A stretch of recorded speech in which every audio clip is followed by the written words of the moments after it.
Welcome to the Affiliated Monitors Expert Podcast, hosted by Tom Fox on the Compliance Podcast Network. Hello, everyone. This is Tom Fox, back again with Mr. Monitors himself, Jay Rosen, VP of Business Development at Affiliated Monitors, for part 3 of our 5-part exploration of why culture matters, a sponsored podcast series by Affiliated Monitors. Jay, welcome back.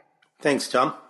Jay, today we're going to take up a pretty specific question, which is what is the Chief Compliance Officer's role in strengthening an organization's culture of ethics?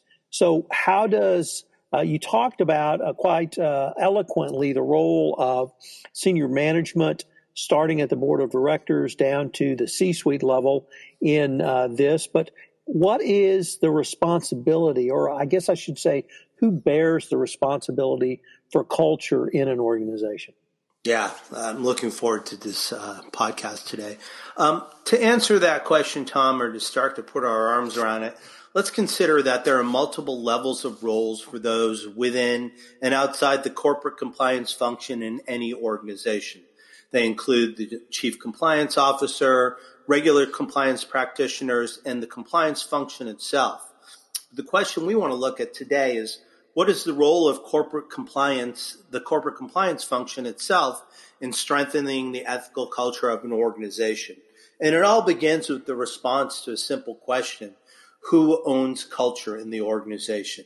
Within the C-suite, you might get a response that it's the chief executive officer, that it's the head of human resources, perhaps it's even the general counsel.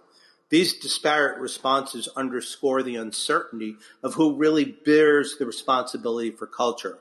Although intuitively most employees understand that everyone in the organization is responsible for maintaining culture, the point is that you must look at the operations of the company through the prisms of whether or not it is consistent with the company's core values.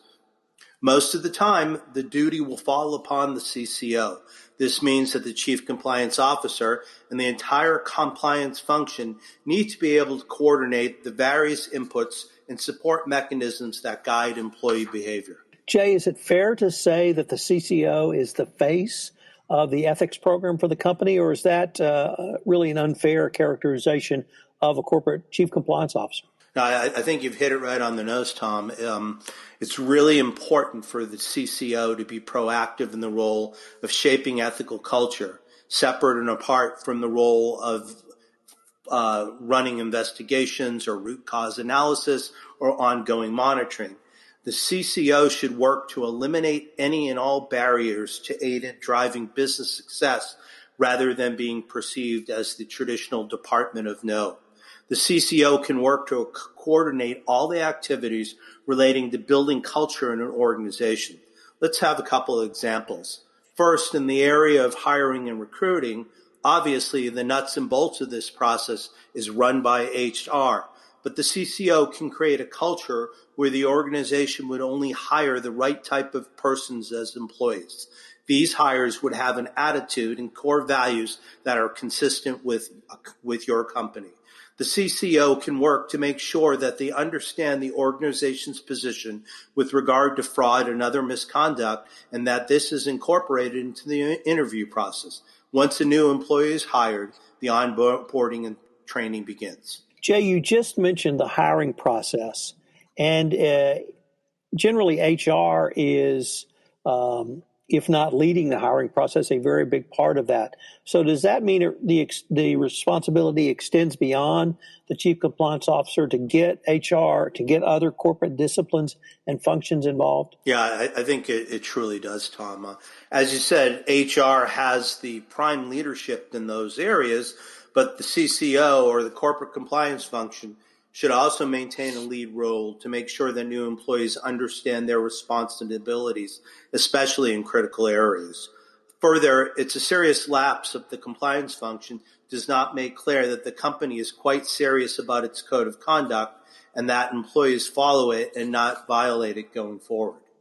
When managing upward, the CCO has an equally critical role. It is clear that the best practice for the CCO is to have unfettered access to the board of directors and to provide information to the board regarding the compliance and ethics posture at the company, This specifically includes culture. Jay, let me take things in a little bit different direction by asking you, what are the warning signs of an unethical culture? These are things that can include such things as disrespectful attitudes, favoritism or nepotism that we've spoken about before in promotions or bonuses, low employee morale, lack of teamwork, a large number of anonymous whistleblower complaints, which could reflect a fear of speaking up, employees who report that they are uncomfortable talking to supervisors and afraid of retaliation. All of these kinds of things are areas where the CCO needs to be on top and communicate both the condition and the recommended solutions to the CEO and the board. So, Jay, it really sounds like the chief compliance officer, but maybe even the entire compliance function has to have a very good understanding of what's going on in the company and to be able to communicate both upwards, sideways, and downward if something is askance. Yeah. I think nowadays where there is such focus on compliance and ethics, this is something that we've moved away from the paper program. And so maybe we've even moved away from the paper CCO. And that's why I keep stressing in this podcast that you really need to get out, mix with your employees, find out what's happening. And that may be where some of these red flags that you just articulated, that's maybe where they're found and where they can start to be rectified. Jay, unfortunately, we're near the end of our time for this episode, but I hope everyone will join us tomorrow because we're going to take up what I think is, if not one of the most difficult, it's one of the most asked questions from the compliance function, which was, how does a company assess its culture? Jay, I look forward to continuing the conversation. Thanks, Tom. Hello, everyone. This is Tom Fox again. I'd like to thank you for listening to this episode of our new 5-part series on why culture matters. This series has been sponsored by Affiliated Monitors, and I'm joined throughout this series by Jay Rosen, the Vice President of Business Development at Affiliated Monitors.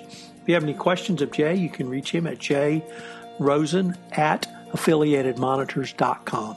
You can reach me at tfox@tfoxlaw.com. I hope you'll join us again for another episode of Why Culture Matters.